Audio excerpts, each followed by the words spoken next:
Eh bien, mesdames, messieurs, bonsoir. Ladies and gentlemen, Nous sommes à nouveau good evening. en chronologie pour un lancement tout Once à l'heure, again, d'ici we're une at the petite countdown demi-heure. for the launch. Et je voudrais in half an simplement hour's vous rappeler que hier, comme So vous let le me savez, just nous avons remind été you that, as interrompus you know, par un accident postponement banal, bien entendu, of the mais qui countdown nous a empêché de last lancer. night, Et nous avons eu une interruption for an de la incident télémesure à in un the moment où, bien entendu, telemetry il y avait equipment, encore beaucoup de contrôles à faire et de when toute many façon, tests and bien avant controls le were lancement. still to be Alors, done before launching. bien entendu, le lanceur est venu en sécurité tout de suite, tout ça Obviously, est the automatique. configuration went back Et nous avons été automatically obligés into d'attendre un safe petit moment avant de configuration, pouvoir and accéder then we waited aux to have équipements pour access pouvoir to vérifier the l'hypothèse equipment qui avait été to test immédiatement the envisagée, hypothesis, c'est-à-dire une panne sur un équipement de namely télémesure. one of the Dès qu'on a eu telemetry accès units au lanceur, had a c'est-à-dire defect. pendant la nuit, So quelques during heures the après, night, après avoir vidangé a le few hours troisième later, étage, having emptied the third nous avons pu stage, vérifier ce we actually diagnostic. verified Il y that avait effectivement une original panne hypothesis. d'alimentation sur un There was a power boîte noire supply du problem système in one de of the télémesure. Je ne vais pas black rentrer dans le boxes of the détail. telemetry Et unit, nous avons procédé au changement.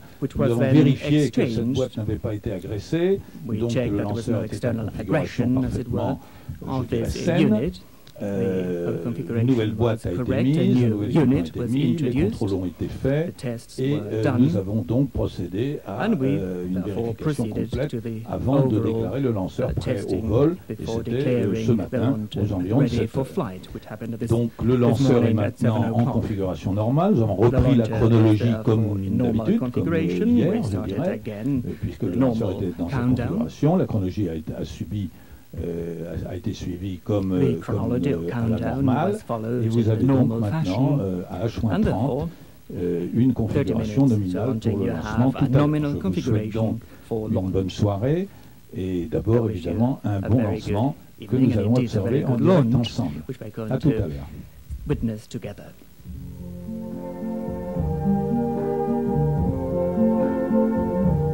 I see trees of green, red roses too. I see them bloom for me and you. And I think to myself, what a wonderful world.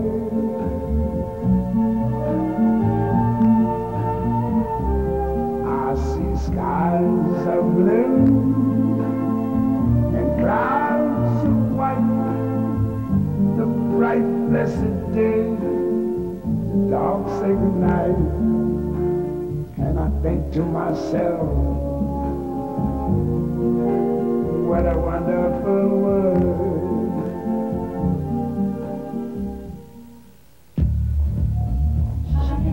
Have you ever renewed your driver's license?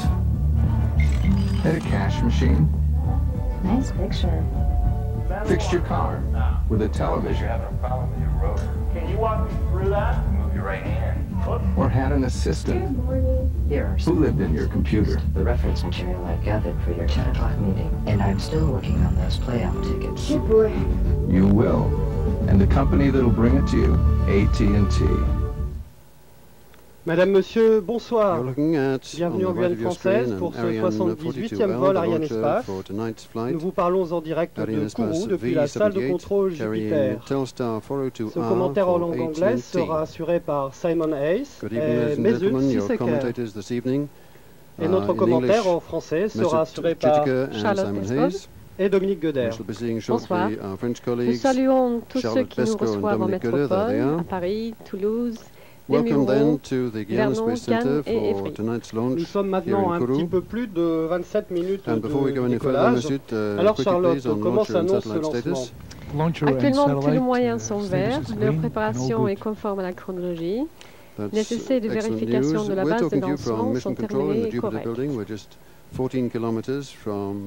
tout se passe toujours parfaitement normalement. Oui, le remplissage du troisième étage en oxygène et hydrogène liquide est à présent terminé et nous sommes en complément de plein. Quant au satellite, il est presque en configuration de vol. Il reste à procéder à la commutation de ces bactéries de bord. Tout se passe comme l'atteste le panneau des verts. Alors ce panneau, nous l'avons actuellement sous les yeux. Nous l'aurons pendant toute la chronologie négative. Il est très important. Il y a toutes sortes d'éléments que vous allez nous expliquer, Charlotte, dont certains qui concernaient directement ce qui s'était passé hier soir, la synthèse, l'autorisation de lancement. Oui, effectivement, ce panneau qui est donc au milieu de la salle Jupiter nous donne l'état de nos moyens pendant toute la chronologie. Alors, hier soir, on a eu une interruption de la chronologie. C'est donc l'autorisation de lancement au milieu qui était affichée en rouge.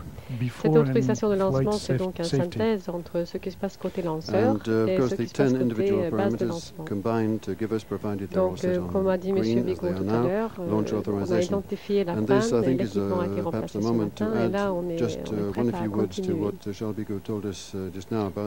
Donc, si je reviens au panneau, il y a donc l'état du lanceur, un Ariane 42L, l'état de notre satellite, Telstar 402, et un état de la météo qui bien sûr est très important. La météo est surveillée en permanence par le radar Baudin et par un système de détection faute. Au milieu, dans la colonne du milieu, au milieu, il y a la synchronisation qui fournit le décompte et qui synchronise l'ensemble des horloges utilisées sur le site. Il y a aussi la logistique qui nous fournit toute l'électricité. Et à droite, nous avons la localisation, c'est-à-dire tout ce qui est acquisition par les moyens radar et des centrales, et la destination de tous les moyens. Il y a aussi la clé de mesure qui dessine la réception des données du lanceur en temps réel, transmission qui gère le transport des données et de l'infonie, bien sûr la sauvegarde qui est responsable de la mise en sécurité à tout moment des personnes et des biens. Je peux signaler que la salle de sauvegarde se trouve dans ce même bâtiment Jupiter. Voilà, elle est à l'étage au-dessous. Exact. Nous allons pas tarder à parler de ce satellite de ce soir, qui est le satellite Telstar 402 pour la société américaine AT&T.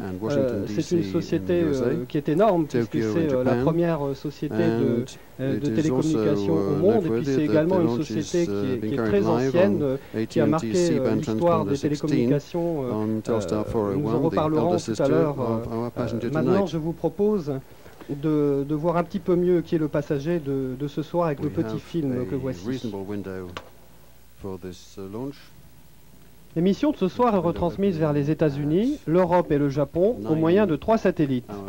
Le décollage est prévu à partir de 0h06 en temps universel, soit 21h06 à Kourou, 22h06 à Washington et 2h06 à Paris. C'est une Ariane 42L, c'est-à-dire avec 2 propulseurs d'appoint liquide qui devra emporter les 3410 kg de charge utile pour une masse totale au décollage de 367 tonnes. La situation de la Guyane, dont la façade est largement ouverte sur l'Atlantique, autorise un angle de lancement de 110 degrés du nord à l'est. Il s'agit pour ce vol 78 d'un lancement vers l'est.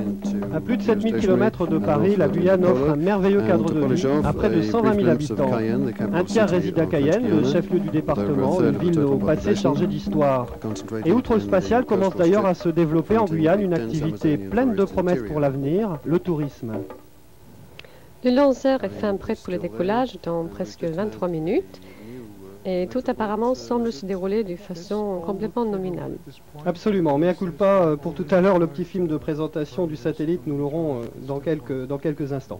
Dans les tout premiers rangs de cette sage Jupiter, nous avons un certain nombre de responsables du satellite pour le client.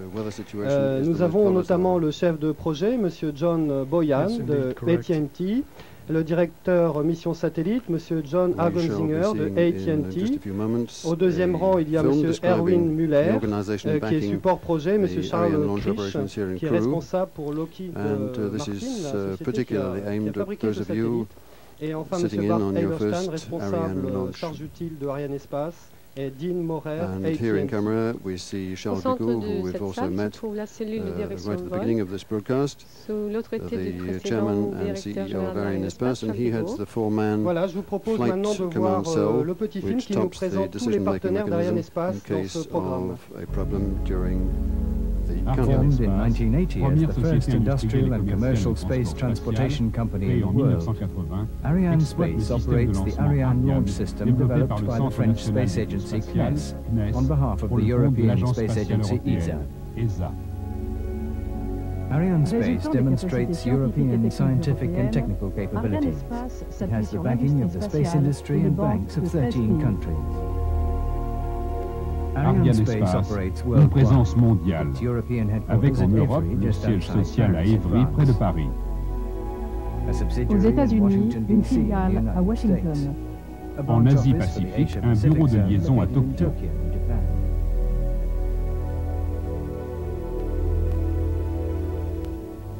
Et en Guyane française, à Kourou, un site de lancement unique au monde situé près de l'équateur. Ariane Space conduit un programme de production à long terme avec l'ensemble de l'industrie spatiale européenne. Elle produit régulièrement les lanceurs Ariane avec l'objectif permanent d'optimiser la qualité, les coûts et les délais.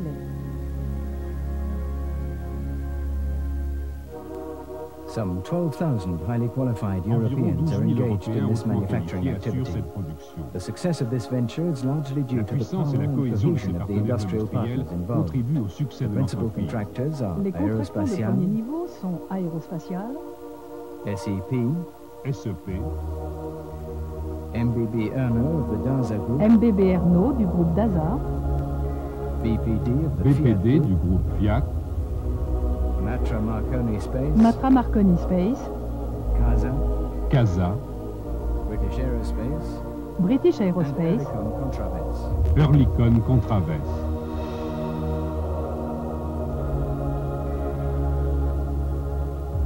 Les sous-ensembles du lanceur sont construits en Europe, puis acheminés par voie maritime, aérienne et terrestre, jusqu'au port spatial de Kourou. Retour en Jupiter où se trouve au premier rang des opérationnels un personnage important. Il est un peu le chef d'orchestre du lancement. Je vous parlais du DDO, le directeur des opérations. Ce soir, c'est M. Julio Montréal du CNES-CSG. Oui, on peut dire chef d'orchestre. En effet, le DDO est une personne clé dans la campagne. Il coordonne la préparation de la base de lancement et les stations aval. Par contre, il ne gère pas les activités directement liées au lanceur. Cette tâche est menée sous la responsabilité du COEL, le chef des opérations de l'ensemble des lancements. Que nous allons vous présenter dans un petit instant. Et puis, il y a aussi, aux côtés du directeur des opérations, le DDO, un autre opérationnel très important, le chef de mission. Oui, le chef de mission pour cette campagne est M. Rémi Cochet, d'Arianespace. Il a l'autorité opérationnelle pour la campagne et il est en interface avec le client dont AT&T, le DDO et le COEL. Monsieur Rémi Cochet qui est actuellement au téléphone.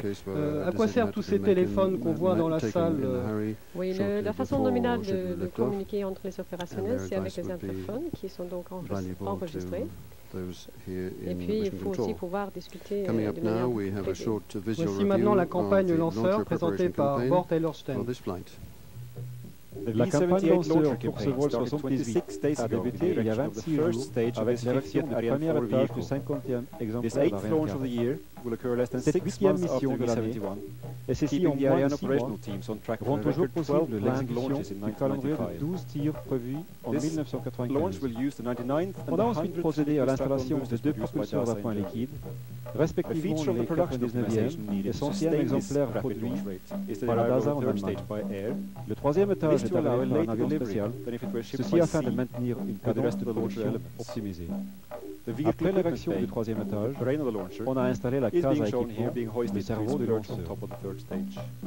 Enfin, on a procédé à la dernière phase de cette campagne avec le transfert du lanceur vers la zone de lancement. Voilà, le compte à rebours de cette chronologie finale continue de s'égrener normalement. En quoi consiste exactement une chronologie finale?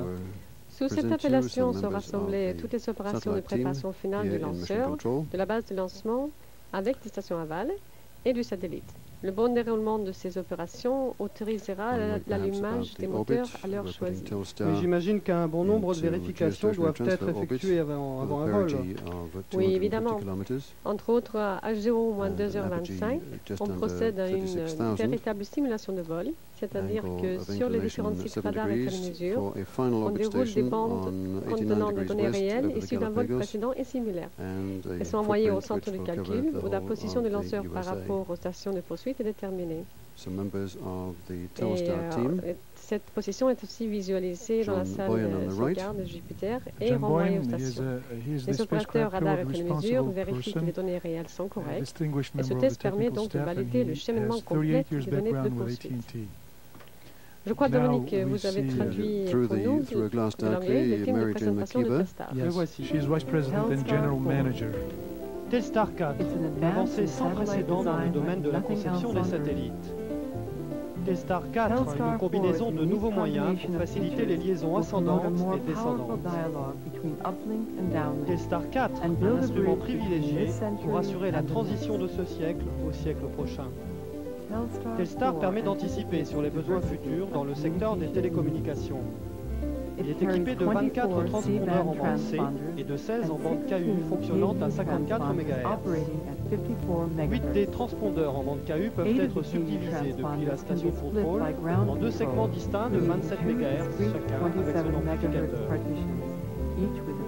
Ceci doit permettre un fonctionnement à 27 MHz sans la perte de signal habituellement rencontrée avec des applications en demi-transpondeur. Telstar 4 devra répondre à tous les problèmes grâce à sa grande flexibilité. La puissance des transpondeurs peut être réglée jusqu'à 20 watts pour la bande C et de 60 à 120 watts pour la bande KU. Dans le cas d'un transpondeur subdivisé, la gamme de puissance disponible peut varier pour chacun des deux segments de 27 MHz. L'un des segments pourra fonctionner jusqu'à une puissance de 60 watts, tandis que l'autre pourra fonctionner à 120 watts. Ces niveaux de puissance permettront de compenser les différentes perturbations du signal. Il sera ainsi possible de recevoir un signal de puissance acceptable avec des antennes de petite dimension. Telstar 4 est le lien entre les anciennes et les nouvelles technologies. Ses capacités techniques lui permettent de recevoir sur la liaison ascendante un signal à une fréquence et de le retransmettre à une autre fréquence. Ainsi, une émission en bande C sera retransmise en direction d'une antenne en bande KU ou vice-versa. On pourra également effectuer des transmissions simultanées en bande C et KU. Un client de la bande C pourra ainsi bénéficier des avantages de la bande KU, et notamment dans le cas où la liaison descendante est sujette à des perturbations radiofréquences caractérisées. Il sera donc possible de retransmettre en direction des réseaux hybrides où les clients disposeront concurremment d'antennes en bande C et en bande KU. Et actuellement, le satellite est toujours relié au sol par l'intermédiaire de la tour ombilicale. On continue à en prendre soin. Absolument, on le surveille en permanence. Une ventilation à haut débit permet de maintenir sous la coiffe le niveau de température, d'hygrométrie et de propreté requis. En Jupiter, comme d'habitude, nous avons de nombreux invités que nous souhaitons vous présenter maintenant. Nous allons en citer quelques-uns. Le général Sabat, qui est commandant des forces armées de Guyane, Monsieur Ian Pride, directeur du bureau de l'ESA à Washington, Monsieur Ralph Yeager, directeur général adjoint commercial et international d'Arianespace, Monsieur Dartout, le préfet de Guyane, Monsieur Michel Mignot, le directeur du CNES, Monsieur Hervé Loiseau, directeur général administratif et financier d'Arianespace, Madame Mary Jane McKeever, directrice générale d'AT&T Skynet Satellite Services. Nous avons aussi pour Lockheed Martin Astrospace deux directeurs de programme, Monsieur David Baer et Alain Frobiter, et Monsieur Claude Jarry, qui est directeur de la communication de la SEP. Et nous voyons Monsieur John Argesinger, directeur de la mission Telstar pour AT&T. Have you ever checked out of a supermarket? Will that be all today? Yes, it will, thank you. A whole cart at a time. 75, 20. Come on, Jeremy. Put your heads together. Yes, Dr. Mullen. I see a slight tear in his When you're not together. And you recommend immobilization? I see no need for surgery. See? Or gotten a phone call. Hello. On your wrist. How was your day? Just beautiful. You will. And the company that'll bring it to you, AT&T. Le satellite est arrivé à Rochambeau le 17 juillet par un avion spécial. Après débarquement, il a été conduit vers le centre spatial guyanais, au bâtiment S1, où s'est déroulée la phase de préparation et de test complète du satellite. Ensuite, il a été transféré au S3 pour les opérations dangereuses, notamment le remplissage en airboat. Après le remplissage, On a procédé à la pesée finale du satellite. Et ensuite, le satellite a été intégré à l'adaptateur Ariane. Ceci est une opération délicate et minutieuse.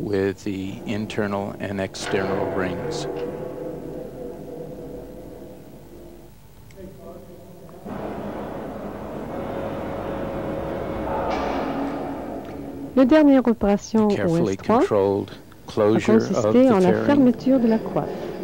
Après cette encapsulation, la composite était prête pour le transfert vers le zone de lancement.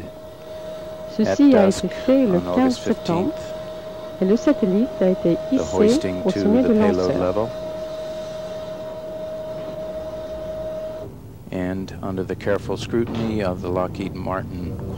Enfin, l'intégration terminée, on a pu démarrer les opérations combinées lanceur-charge-type.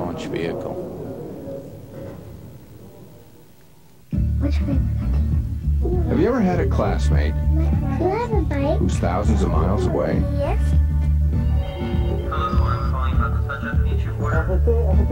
Conducted business in a language you don't understand? Or kept an eye on your home when you're not at home? You will. And the company that'll bring it to you, AT&T. Encore un peu plus d'une dizaine de minutes avant le décollage. Actuellement, tous les moyens sont verts et la chronologie se poursuit normalement. Oui, même si nous sommes encore dans une phase d'attente, les techniciens sont déjà en pleine activité. Oui, bien sûr. Depuis environ H0-1h10, les systèmes électriques du lanceur sont en route, notamment les répondeurs radars, les émetteurs télémesure et les récepteurs télécommande. Tous ces senseurs sont surveillés par les opérateurs du système localisation de télémesure et sauvegarde. Je crois, Charlotte, que le moment est venu de parler un petit peu de la météo. Oui, effectivement. Il y a eu un exposé météo à H0-25 minutes et un second commence à ce moment à H0-10 minutes. Le résultat du premier point météo a été favorable et nous aurons dans quelques instants les conclusions du briefing en cours. Alors, quelles sont les conditions requises côté météo pour un lancement? Il ne faut pas qu'il y ait d'orage ou de risque de foudre dans un rayon de 10 km, pas de cellules orageuses dans un rayon de 20 km, et la vitesse du vent doit être inférieure à 16 mètres par seconde. Oui, je vous propose d'écouter maintenant un petit exposé du chef des opérations de lancement, le COEL, Gaston Rabault. Gaston Rabault, 78e vol Ariane depuis l'ensemble de lancement numéro 2, se distingue un petit peu des autres lancements par deux particularités. La première, c'est que c'est le 50e lancement d'Ariane 4 depuis l'ensemble de lancement numéro 2. Et la deuxième, c'est qu'il est le 8e lancement depuis le mois de mars, c'est-à-dire que nous avons réalisé 8 lancements en 6 mois.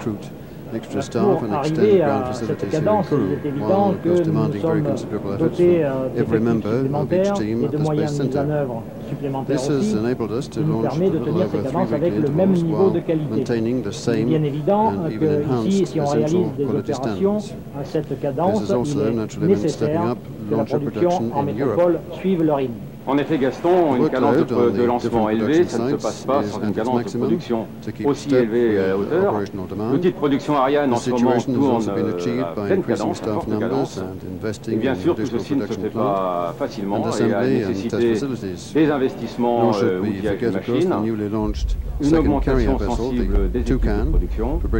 Et nous en avons un exemple marquant sur ce lancement Vol 78, puisqu'à l'occasion de ce lancement, nous lançons le 100e propulseur d'appoint à liquide, donc de fabrication d'Alsa en Allemagne, réalisé à Brême. Au jour d'aujourd'hui, le lanceur Ariane a mis en orbite plus de 200 tonnes de masse de charge.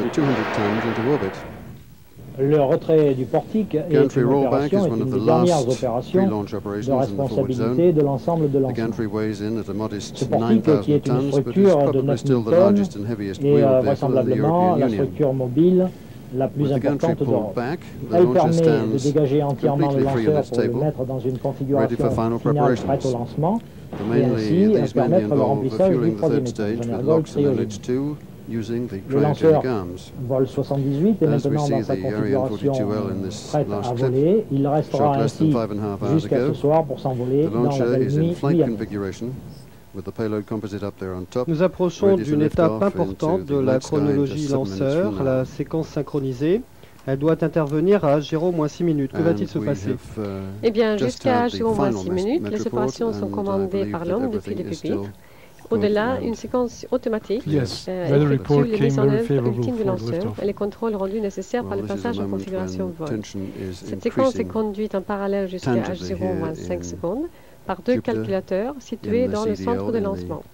Tous les moyens participant au lancement sont alors parfaitement synchronisés par le même décompte de temps. Près de 200 paramètres sont ainsi contrôlés simultanément.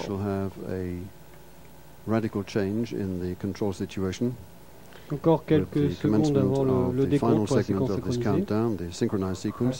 Pour le démarrage de la séquence synchronisée. And we'll explain exactly what happens in a few seconds when we enter the synchronized sequence.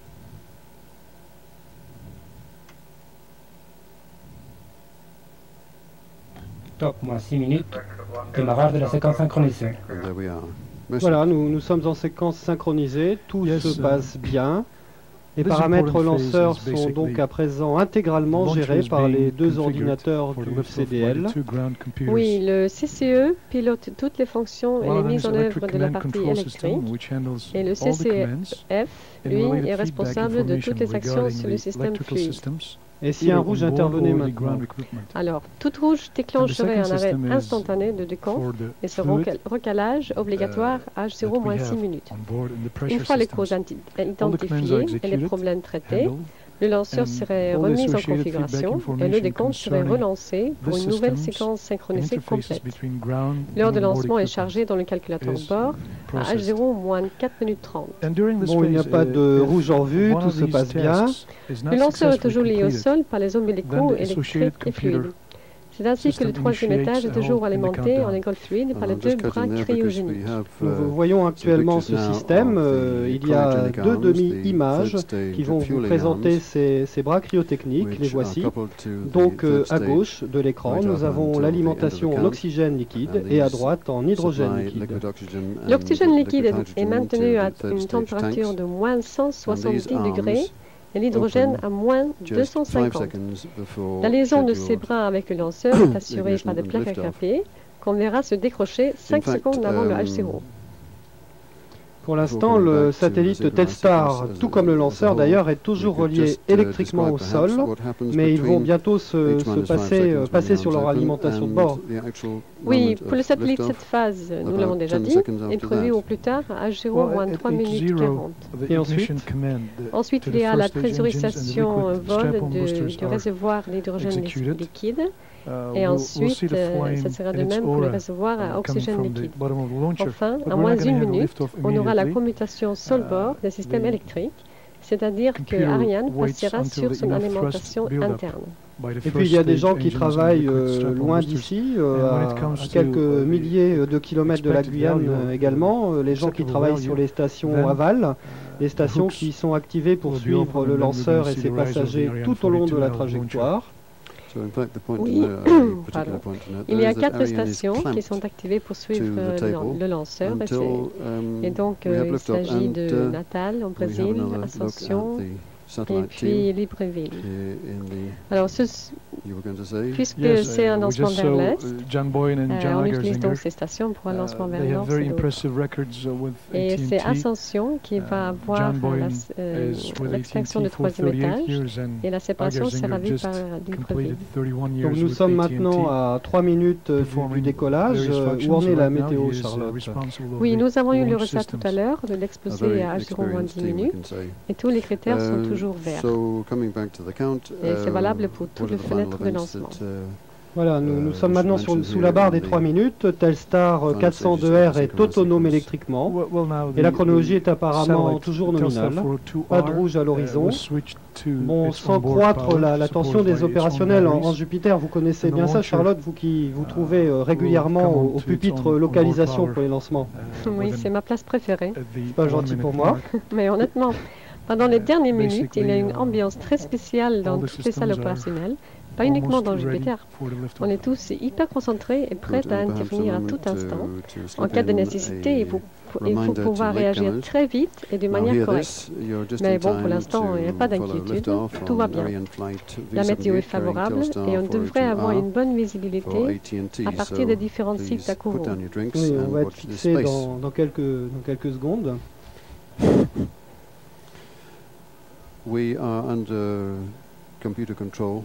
On voit des gens qui sont très affairés là sur leur pupitre.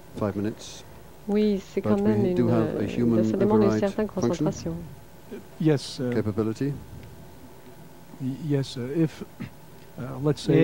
Que fait-on actuellement dans ce bunker qui se trouve dans la directe proximité du lanceur, qui est le centre de lancement dans un moment aussi proche du décollage? C'est pareil, ils surveillent avec toute attention les paramètres lanceurs qui sont à leur disposition. En fait, ils ne peuvent plus faire grand-chose étant donné que ce sont les ordinateurs qui gèrent tout maintenant.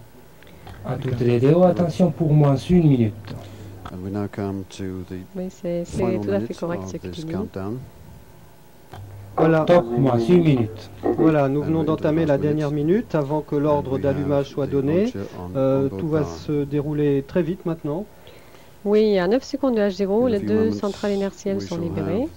À moins de 5 secondes, les bras cryogéniques s'ouvriront. Et à H0, l'ordre de l'allumage des 4 moteurs Viking du premier étage et les 2 moteurs Viking Népal sera donné. Et la combustion commencera à plus d'1 seconde. Si leur poussée est nominale, les crochets de la table seront ouverts vers 4,4 secondes et le lanceur pourra enfin s'arracher du sol.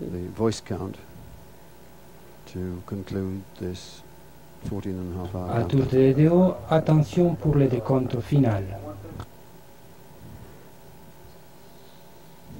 10, 9, 8, 7, 6, 5, 4, 3, 2, 1, top. Allumage, décollage. Les paramètres propulsifs sont normaux.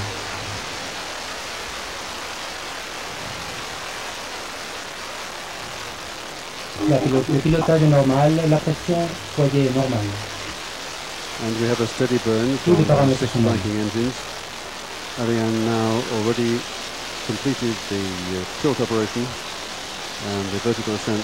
La trajectoire est normale, tous les paramètres à bord sont normaux. 40 seconds intermission. The tracking on the local camera is close to the launch control center. La pression de combustion est normale, la trajectoire est normale. Voilà, on entend le mot normal, tout semble bien se passer selon les premières informations du DDO. Oui, en ce moment, les 6 moteurs Viking développent une poussée totale de 4100 kN pour arracher de la... Les paramètres de propulsion sont normaux. Voilà, c'est pour arracher de l'attraction terrestre les 367 tonnes de l'ensemble de lanceurs et Tous les paramètres sont normaux. Oui, on a très bien distingué les 6 moteurs Viking, les 4 moteurs du premier étage et des 2 propulseurs d'appoint à liquide. Nous avons pour l'instant une excellente visibilité sur le lanceur. Tous les paramètres sont normaux. Alors là, nous, on entend le bruit du lanceur qui passe. Oui, ça vibre un petit peu d'ailleurs. Nous avons maintenant à l'écran la courbe de trajectoire du lanceur. Alors comment lit-on ce diagramme ? Mais ce diagramme va nous donner pendant tout le vol la position du lanceur en altitude et en distance curviligne. Alors là, on a une autre image, c'est l'image de caméra thermique. Donc ça aussi, c'est très très belle. Les paramètres de propulsion sont normaux, la trajectoire est normale. Voilà, le caméra thermique qui nous donne l'image est situé sur l'île Royale. Elle travaille dans le domaine infrarouge. L'île Royale, c'est une des îles du propulsion des propulseurs d'appoint. Séparation des propulseurs d'appoint. Ah, on voit très très bien la séparation des propulseurs d'appoint là. Oui, c'est exact. La trajectoire est normale, tous les paramètres à bord sont normaux. Voilà, toutes les nouvelles sont excellentes. Le pilotage est normal.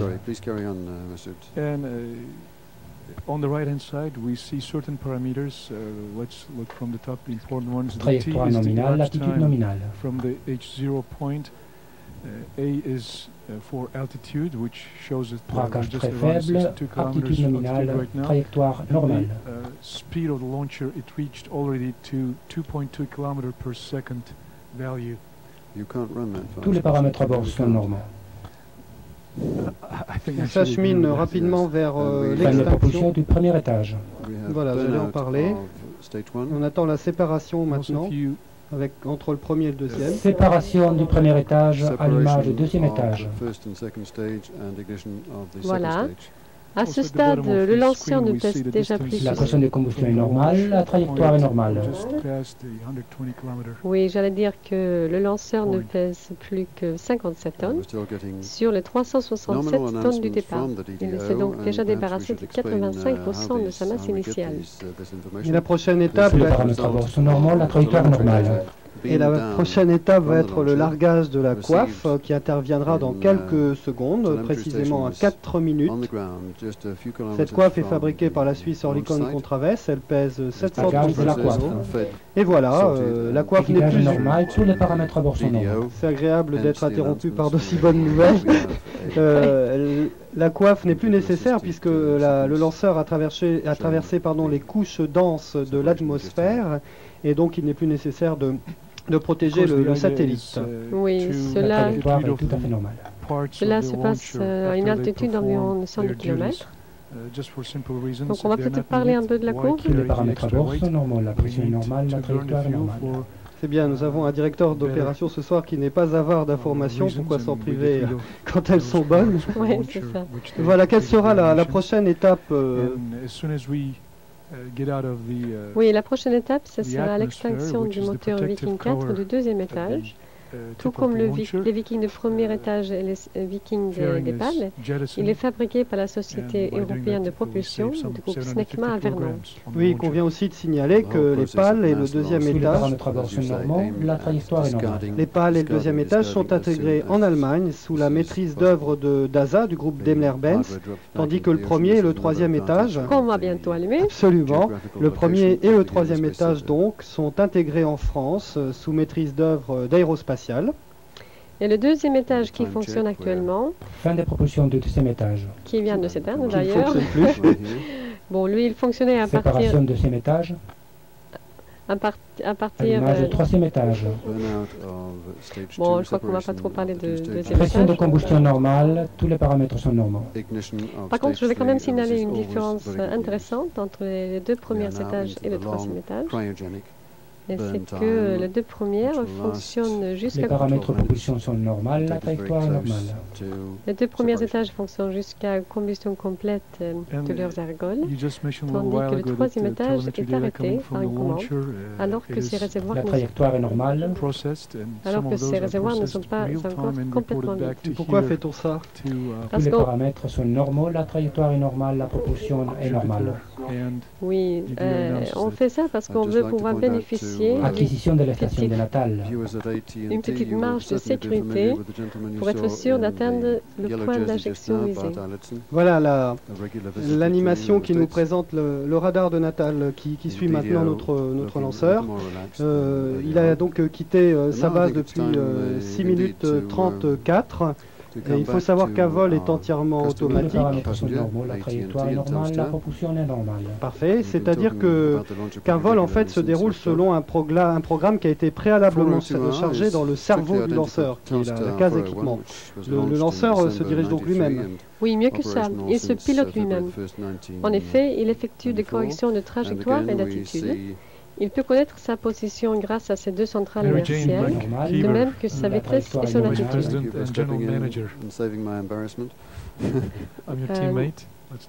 Ensuite, le calculateur compare à tout moment la trajectoire réellement effectuée avec la trajectoire idéale préenregistrée à bord. Il calcule à tout instant les corrections nécessaires pour atteindre avec précision l'objectif visé.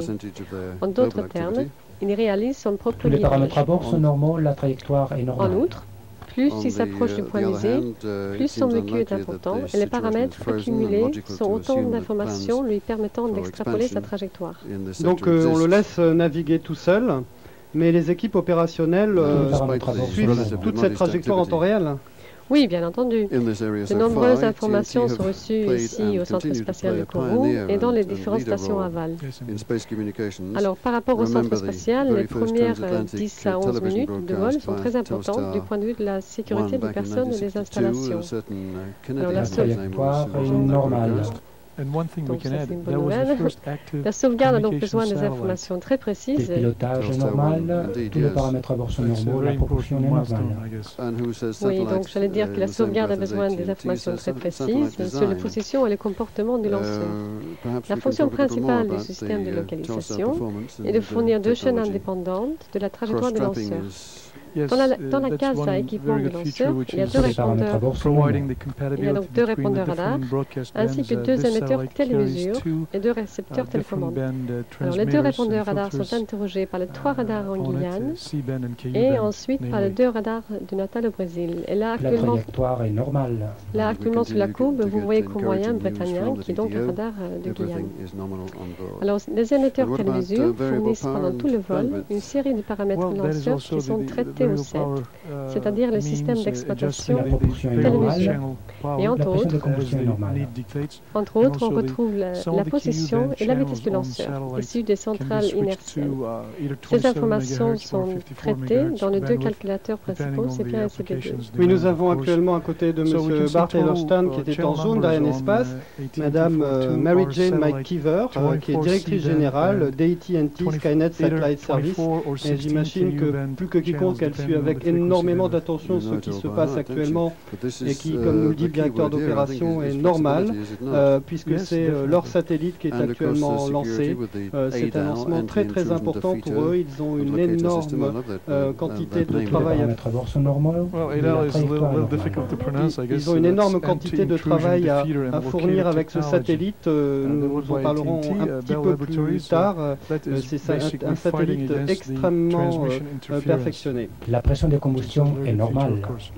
Vous nous parliez, Charlotte, donc des deux calculateurs principaux. Les paramètres de propulsion sont normaux. Oui, je vais revenir un peu sur la courbe, c'est quand même là où ça se passe. Donc, tout en haut, vous avez bien sûr le numéro de vol et le nom du satellite, donc Star 402. Et ensuite, vous voyez donc le CP1. Fin d'émission de la station de Kourou. C'est donc le calculateur principal numéro 1. Il y a aussi le temps qui défile, donc actuellement 631 secondes. Et puis le moyen qui est actuellement retenu par le calculateur CP1. Donc actuellement c'est le radar de Natal qui s'appelle Berne. Et au-dessous de ça, vous voyez ses paramètres. Il a donc actuellement une angle d'élévation à 10 degrés. Et ensuite, on voit l'altitude du lanceur avec son satellite qui est donc... La trajectoire est normale, tous les paramètres à bord sont normaux. Voilà, l'altitude actuelle est 288 km. Et le lanceur, pour l'instant, il a une vitesse... La trajectoire est normale, tous les paramètres à bord sont normaux. Le lanceur a une vitesse actuelle de 6,2 km par seconde.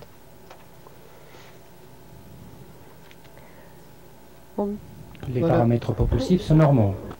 Voilà, nous avons encore un certain temps devant nous avant que tous les paramètres sont normaux. Avant que cette mission soit terminée. Je vous propose d'en profiter pour parler un petit peu des cadences de lancement d'Ariane qui ont été singulièrement augmentées depuis quelque temps. Oui, actuellement on tient le rythme d'un lancement à peu près toutes les 3 semaines. Bon, évidemment, ceci nécessite... La pression de combustion est normale. Ceci nécessite une planification extrêmement rigoureuse, car plusieurs campagnes satellites et lanceurs sont en effet déroulées en parallèle. Et actuellement, ici, au centre spatial guyanais, sont déjà présents plusieurs satellites en vue des prochains lancements. Oui, il y a notamment Astra qui est prévu sur le prochain vol, le vol 79. ISO, qui est un satellite scientifique de l'Agence spatiale européenne. ISO est arrivé le 14 juin et subira donc une campagne très longue. Ensuite, il y a Telecom 2C qui est la trajectoire est normale. Telecom C est donc arrivé le 2. Le pilotage est normal. Acquisition par les stations d'ascension. Voilà, comme vous voyez, il y a beaucoup de choses qui se passent actuellement. Et là, on est passé sur la station Ascension. Donc, pour terminer rapidement avec les satellites, il y a donc Telecom 2 et les 4 satellites du cluster. Et donc les satellites du cluster doivent voler sur le premier vol d'Ariane 5 l'année prochaine. En tout, on a donc 7 satellites sur le site et en différentes phases de préparation de vol. Et enfin, les paramètres de propulsion sont normales, la trajectoire est normale. La semaine prochaine arrive le satellite indien, INSAT-2C, et l'objectif est de lancer Vol 82 avant Noël de cette année. Et si tout se passe bien, ça ferait 12 lancements sur 9 mois. Oui, donc là, on voit M. John Boyan de Telstar. La trajectoire est normale. Et M. John Argersinger, également de Telstar.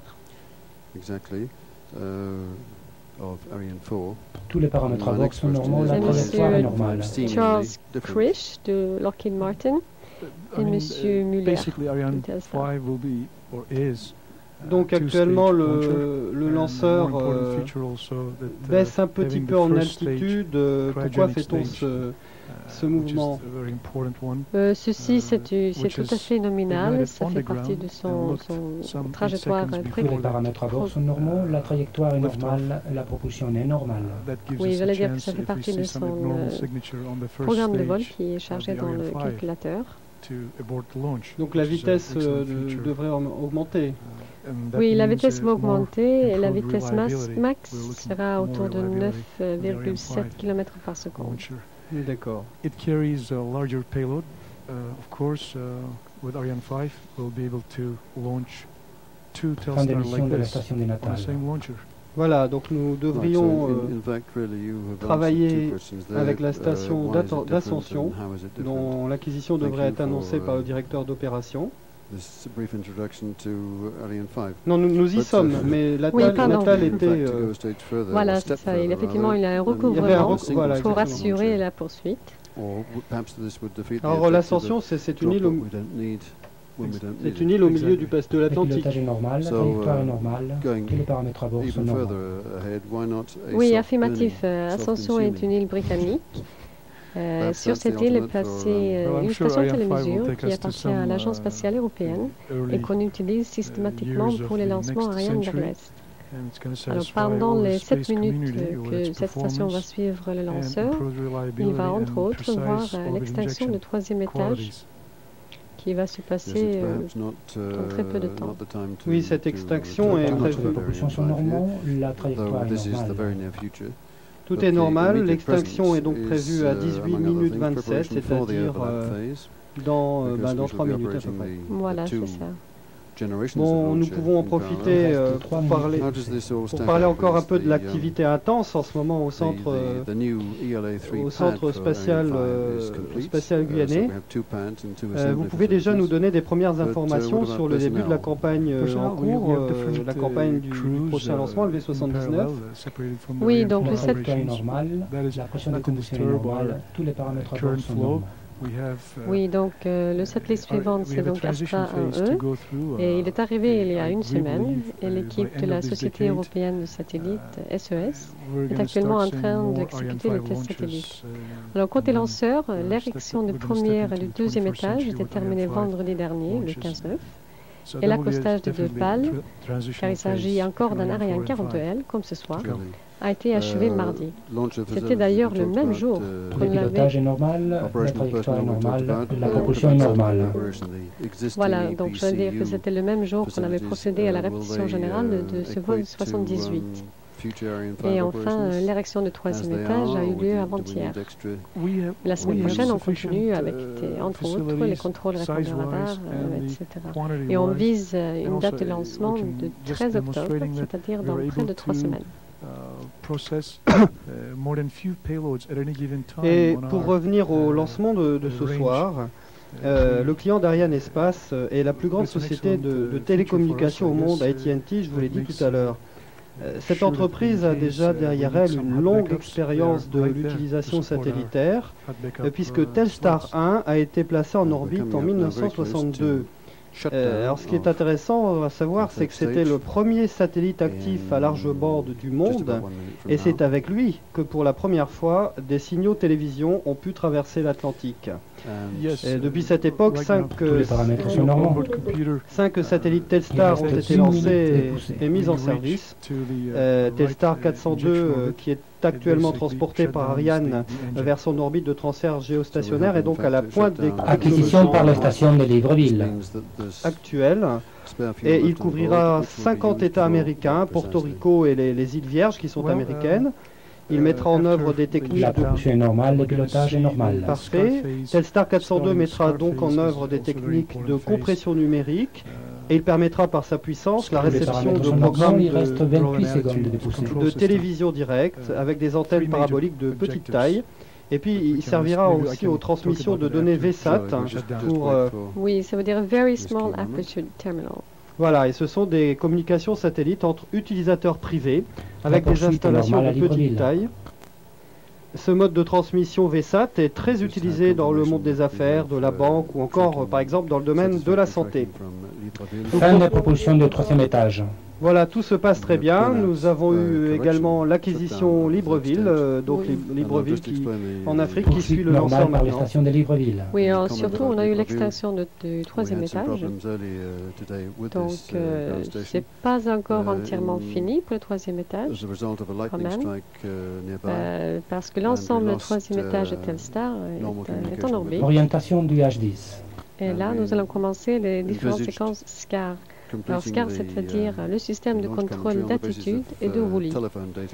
Orientation du composite, charge utile. Le but de ce mouvement, c'est de libérer le satellite l'orientation se poursuit dans la bonne direction avec la bonne attitude. Donc actuellement, cet ensemble doit se stabiliser sur ces 3 axes avant de donner le premier ordre de séparation qui déclenchera la rupture de la sangle qui maintient Telstar. Fin de la manœuvre d'orientation.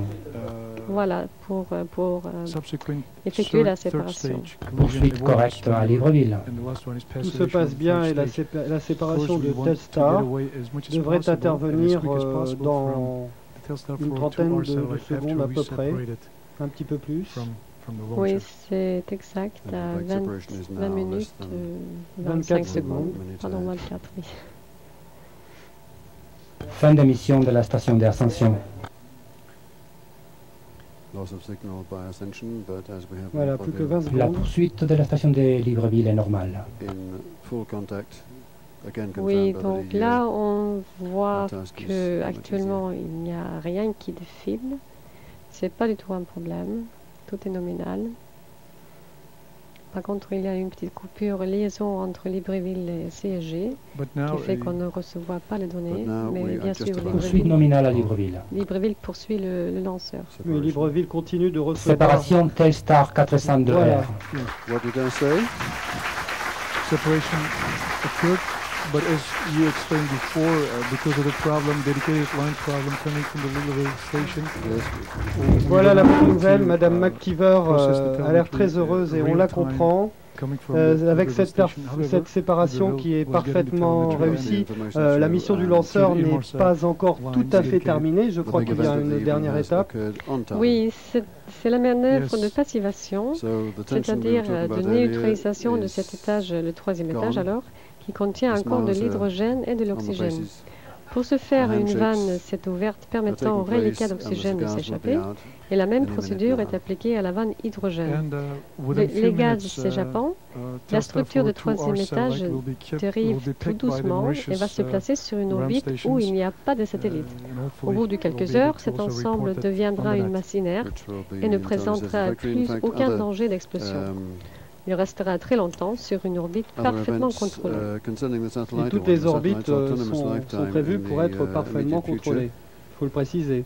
Oui, bien sûr. Chaque satellite a une position bien précise. Qui lui est attribuée exactement. Et puis, il utilise son propre alcool pour se maintenir là où il devrait être.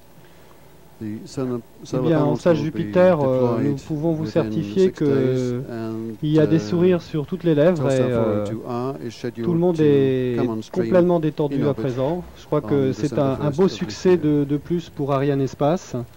Oui, absolument. Et puis nous, on va bien sûr continuer la semaine prochaine avec les travaux sur le lancement à suivre.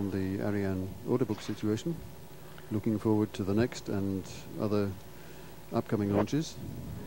Well, after launching this Côté satellite, maintenant le travail commence. Il va y avoir un certain nombre d'étapes, l'ouverture des panneaux solaires, de nombreux tests. Ce satellite ne va pas commencer, bien entendu, à fonctionner tout de suite. Non, il y a des stations propres satellites qui vont prendre le relais maintenant que la mission Ariane est terminée. Et le satellite sera donc contrôlé par ses propres stations. Parfait, nous devrions avoir la rediffusion de ce décollage qui était superbe dans quelques instants. 10, 9, 8, 7, 6, 5, 4, 3, 2, 1, top. Allumage, décollage.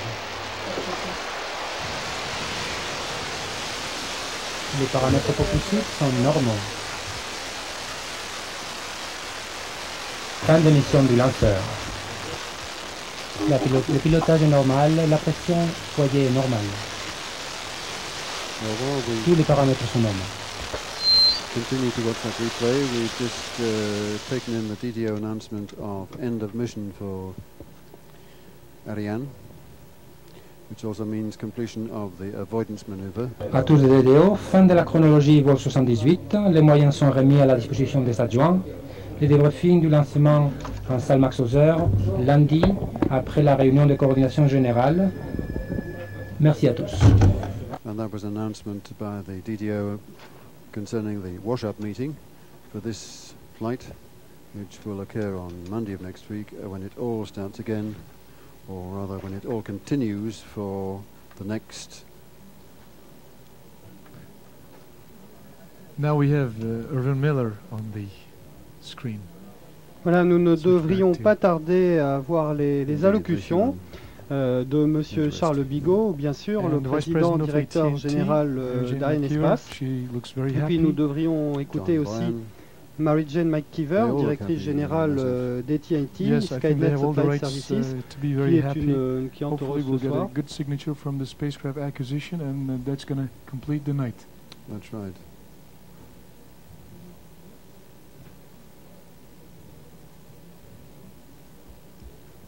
Nous avons au premier plan de l'écran devant M.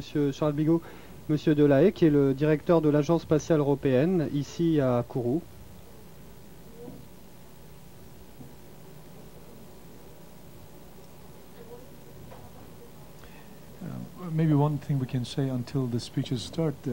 Et également à sa droite, en chemise blanche, M.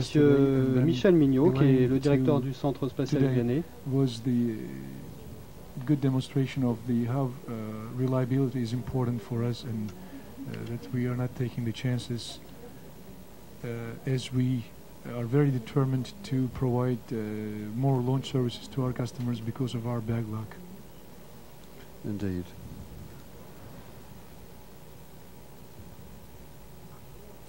Well, in a moment or two we shall be hearing the two speakers who in fact were in camera just a little while back. Charles Bigot for Arianespace and Mary-Jane McKeever for AT&T.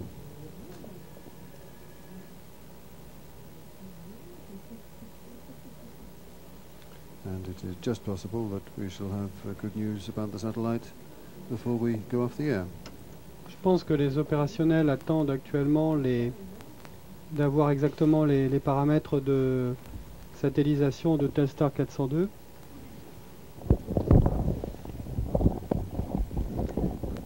Oui, je peux confirmer donc qu'il y a un équipement qui a été installé à Libreville, donc la station aval qui a vu la séparation, qui va permettre de calculer assez rapidement tous les paramètres d'injection. On va le recevoir ici très bientôt.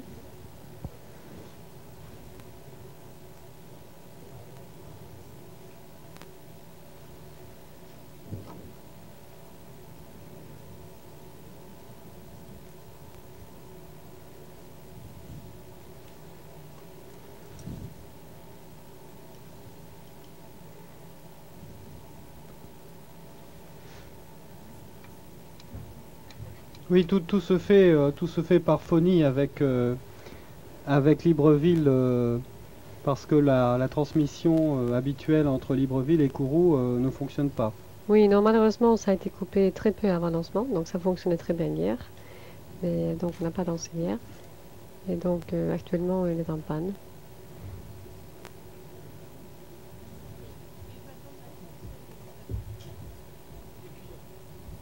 Donc actuellement, les clients attendent l'acquisition de leur satellite.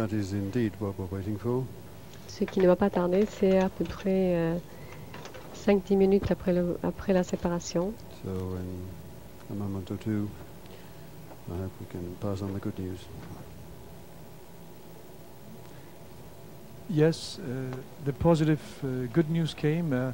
Et là, on voit le Telstar signe 402R satellite has been picked up by the Mauritius ground station.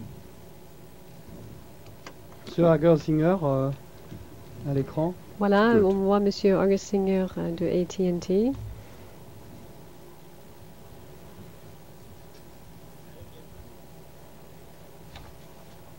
Madame McKeever a un grand sourire. Mesdames, Messieurs, nous avons voulu attendre que le satellite soit acquis par la station de l'île Maurice, une station mobile installée par ATT, et je crois que c'est chose faite. Alors, ça me donne l'occasion d'exprimer notre joie, à nous, Arianespace, et toutes évidemment les équipes qui sont avec nous, d'avoir donc placé le satellite Telstar 402R sur orbite dans des conditions dont je n'ai pas encore le résultat exact, mais dont je peux dire tout de suite qu'elles sont certainement excellentes.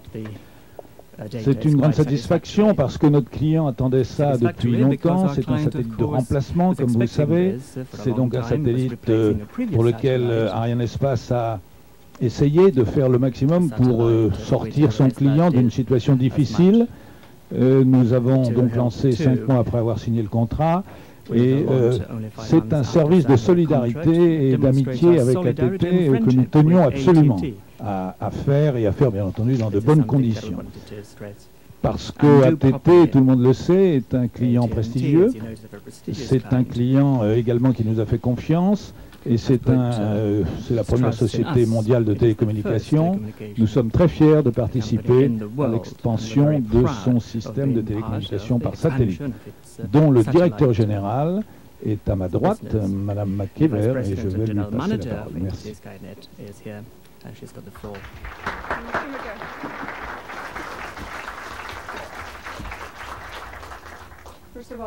D'abord, je voudrais Mr. Bigot and everyone here at Arianespace for their tremendous support during this launch campaign. We appreciate all of the tremendous support and we're very happy for this very successful mission.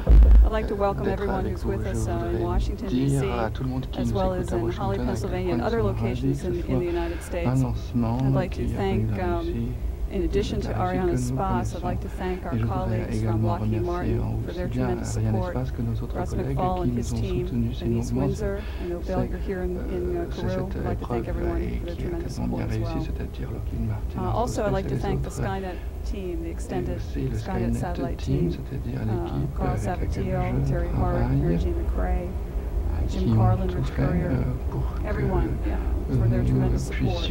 All of those folks, as well as their teams, for their tremendous support during the launch campaign and beyond. And I guess most importantly, we want to thank our customers, those who are with us here in Kourou, as well as in Washington, and elsewhere, those who can join us tonight.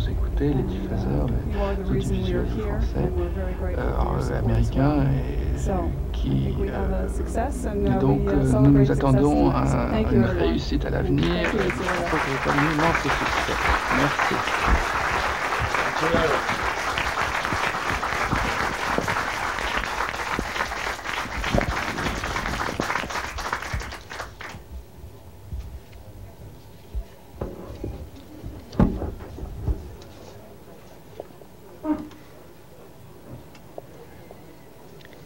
Voilà Charlotte, je crois que tout a été dit, les clients sont satisfaits, Arianespace bien entendu est satisfait, tous ceux qui ont travaillé pour ce lancement et puis qui travaillent aussi pour que puissent être maintenues ces cadences importantes de lancement et qui vont continuer d'ailleurs jusqu'à la fin de l'année.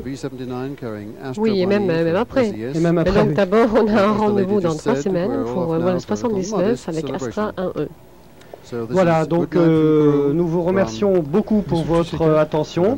Et puis il est très tard en métropole, un petit peu moins tard ici. Mais à tous, nous vous souhaitons une excellente nuit. Et puis aussi, si vous faites de la fête, une excellente fête. Oui. Bonsoir. Bonsoir à tous.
I think to myself,